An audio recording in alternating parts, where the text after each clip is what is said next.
আজকে যদি আপনাকে কেউ পরিচয় জিজ্ঞেস করে, স্পেশালি আপনার দেশের বাইরে যেয়ে যদি জিজ্ঞেস করে আপনার প্রথম পরিচয় কি, আপনার দেশ, ঠিক না? সো এই পরিচয়, এটা হলো প্রথম উৎস জাতীয়তাবাদের, একটা গ্রুপের পরিচয়।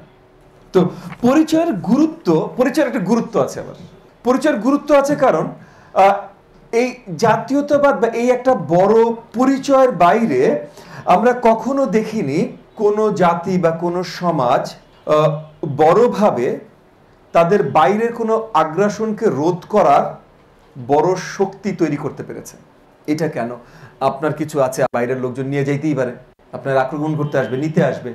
সো ঐতিহাসিকভাবে যাদের যত বড় শক্ত জাতীয়তাবাদী পরিচয় হয়েছে, এই পরিচয়টা মানে জাতীয়তাবাদী ছাড়াও হতে পারে, যে যত বড় পরিচয় হয়েছে, আইডেন্টিটি, এই পরিচয়ের ভিত্তিতে তাদের ওই শক্তিটা তৈরি হয়েছে।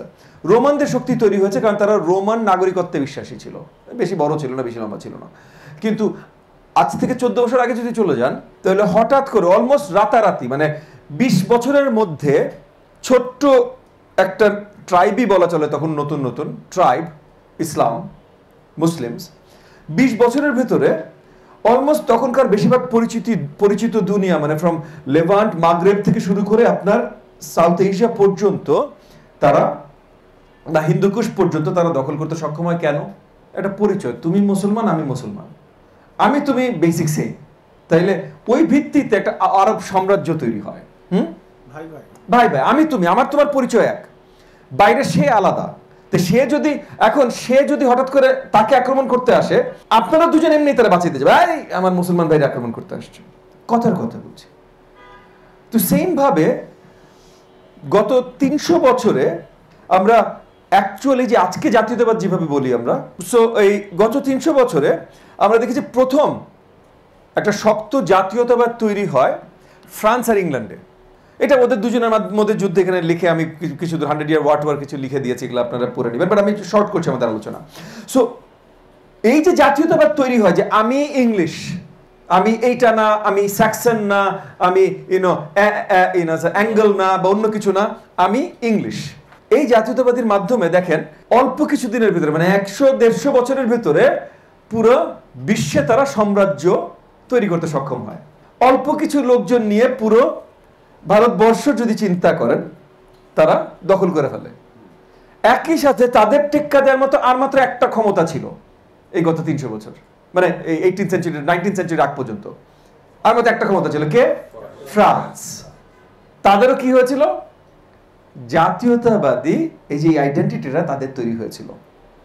ওদের পরপর, এবং ওদের কারণেই হয়তো, বাট ওদের পরপর এটা আমরা শক্তভাবে দেখলাম আরো কয়েক জায়গায়। ডাচ, জার্মানি, ওরা নেদারল্যান্ডস বেশি ছোট, যদিও ওরাও অনেক বড় সাম্রাজ্য তৈরি করেছিল একসময়, বাট ওরা more pirating and looting and what not.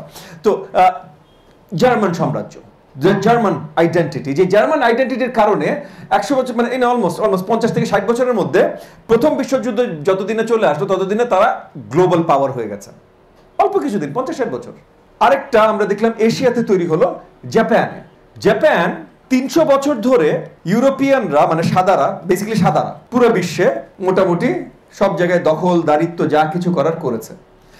প্রথম কোন যুদ্ধে একদম মানে কনক্লুসিভলি, অ্যাবসলিউটলি সাদা একটা বিশাল এম্পায়ারের বাহিনীকে হারিয়েছে জাপান 1904 সালে। কেন? এগেন এটা বেসিক্যালি এটা মেইনলি নেভাল ওয়ার ছিল, বাট এটা জান as sort of Russo Japanese war 1904, মানে এটার নামই রুশো জাপানিজ ওয়ার, মানে রাশিয়া জাপান যুদ্ধ। সো রাশিয়ান এম্পায়ারের সাথে, তো রাশিয়ান এম্পায়ার তখন বিশাল এম্পায়ার, এটার সাথে যুদ্ধে জি জারের এম্পায়ার, জি এক্স্যাক্টলি। এনিওয়ে কইছিলাম, সো এগেন জাতীয়তাবাদ।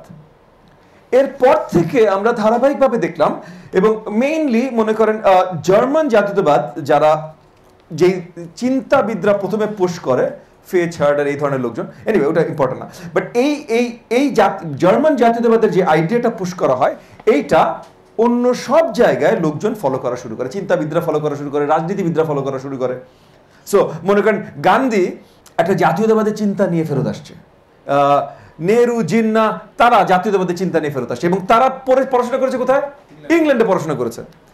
ইংল্যান্ডে তারা অনেক কিছু দেখে তারপর আসছে, বাট জাতীয়তাবাদের চিন্তাটা তারা ইংল্যান্ডে বসে জার্মান দার্শনিকদের চিন্তা ভাবনা পড়ে তারা এই যে এই জাতীয়তাবাদের চিন্তা করে তারপর তারা আসছে। এগেন অ্যান্টি কলোনিয়ালিজম অনেক কিছুই ছিল, বাট জাতীয়তাবাদ এটা অত্যন্ত গুরুত্বপূর্ণ। প্রথম বিশ্বযুদ্ধ আর দ্বিতীয় বিশ্বযুদ্ধের মাঝামাঝি ইউরোপে জাতীয়তাবাদের নাম একদম দুর্নাম হয়ে যায়, পুরো বদনাম হয়ে যায়। কেন বদনাম হয়ে যায়? কারণ সবচেয়ে বেশি জাতীয়তাবাদ বলে যেই দুটো দেশ দৌড়াদৌড়ি করেছে, ওরা আসলে জাতীয়তাবাদ না, ফ্যাসিজম তৈরি করেছে। ইটালি এবং জার্মানি।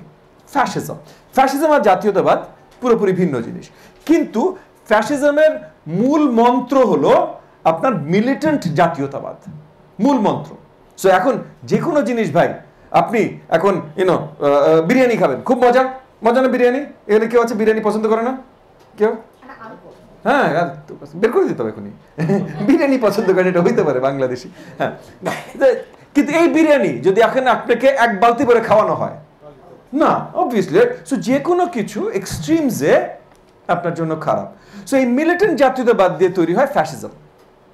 এবং যেহেতু দ্বিতীয় বিশ্বযুদ্ধে কোটি কোটি মানুষ প্রাণ হারায় এবং সেটা তাদের ফ্রেশ মেমোরি, সো এই দ্বিতীয় বিশ্বযুদ্ধের মেমোরি থেকে তারা জাতীয়তাবাদ, ইউরোপে জাতীয়তাবাদ শব্দটা নোংরা শব্দ। আপনি ইংল্যান্ডে যাই বলেন জাতীয়তাবাদ ন্যাশনালিস্ট, আপনার দিকে খুব খারাপভাবে তাকাবে। ইউকিপ একটা পার্টি আছে, ওরা নিজেদেরকে বলে ন্যাশনালিস্ট, ওদেরকে সবাই গালি দেয়। হ্যাঁ, বুঝছেন? এখন এই ইটালি, জার্মানি এগুলোতে অনেক ন্যাশনালিস্ট ফোর্সেস আবার আস্তে আস্তে দাঁড়াচ্ছে, বাট সুশীল সমাজের লোকজন এদেরকে দেখতে পারেন, এদেরকে গালি দেয়। কিন্তু আমাদের দিকে, এটা শুধুমাত্র ইউরোপের জন্য,